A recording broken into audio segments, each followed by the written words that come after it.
My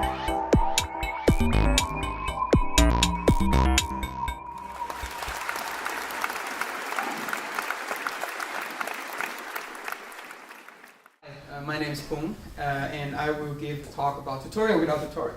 So I work as an app developer and app designer, and every day, doesn't matter what kind of app we are designing, the first thing that we want a user to understand is how does the app work, right? What do these buttons do? How do I finish a certain task that the app does? So if you download any new app that you haven't used for, you probably see something like it, right? The app throws you the tutorial and tell you, okay, this is how the app works. Please follow, right? Or a bit more elegant way, they don't throw you the tutorial at first, but then they do something like we call it contextual tutorial. So basically you try to use the app and then they start having like arrow pointing to the button and say, okay, this can do this and this can do that, right? Or maybe some app just, right, send like screw it, send you to read stuff on the internet and say, oh, okay, this is how things work, right? So yeah, that's the whole talk, right? That's the whole thing. Probably not, right? Because I still have 4 minutes left. So actually, as a designer, the dream of the designer is you design something and user sees it and directly understand right away how things work, right? And how can we achieve that, right? And actually, this problem it's been around many years, and it actually has been solved already 32 years ago.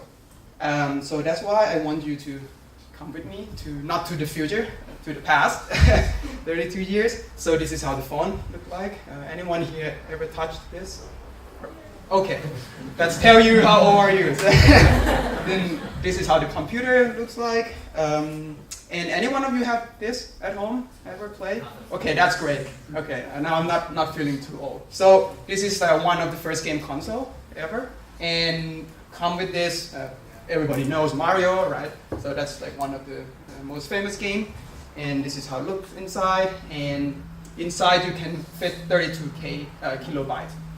For those of you who don't know what kilobytes is, one MP3 is around 3 megabytes. So 3 megabytes equals 3,000 kilobytes. So yeah, do the math, right? So it's very, very small. So with this very small cartridges, so it really forced developers to think smart, think outside the box, because it's very limited. So if you look closely here, they actually reuse the asset to save the memory at that time, right? So, and then it's a question, okay, what about tutorial? Can we fit like a tutorial in front of before you play the game, right? That you just forget about it, right? So how would you do that, right? So that's why I want to show you the World 1.1 of Mario and how they, have a tutorial without tutorial. So I play the game for you. And I hope I'm not embarrassed myself. Let's try this. So this is Mario, right? Some of you probably can play before. So as a game designer, first thing you want people to understand, a player to understand, is okay, you have to go to the right? You cannot go to the left. How do you do it, right? First of all, of course, you cannot go to the left, right? You cannot go there. And imagine if you start the game with the Mario in the middle. Right? You might want to try to go to the left, right? But if you start the game from the Mario to the left, then you might want to go to the right more because you have negative space and so on. And now you start going, right? Now you see the first enemy. So think from the designer perspective. First, you want the user to understand, okay, this guy's bad, right? So how do you do it? Of course, make the angry face, right? That's one easy thing. Second, of course, it goes towards you, right? So just imagine if it stands still, so it's not going to be very threatening anymore. Right?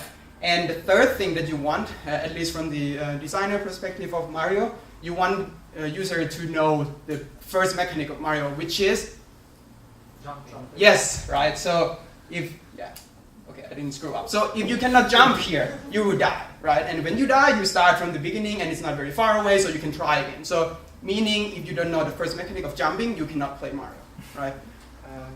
I can show you maybe one more, so you probably know what's in here. And now, as a designer, you want a user to know, okay, this is a good thing, right? Because, eating mushrooms randomly could be a bad thing, right? So, so what do you want, right? So if you look closely, they designed the mushroom in a way that it bounces from that thing and then towards you, and then you cannot escape. And then it's kind of like force you to have the mushroom. So that you go, oh, okay, now I'm growing, so it's probably a good thing. I stop here because I have 10 seconds, but there's much more I can show you if you want later.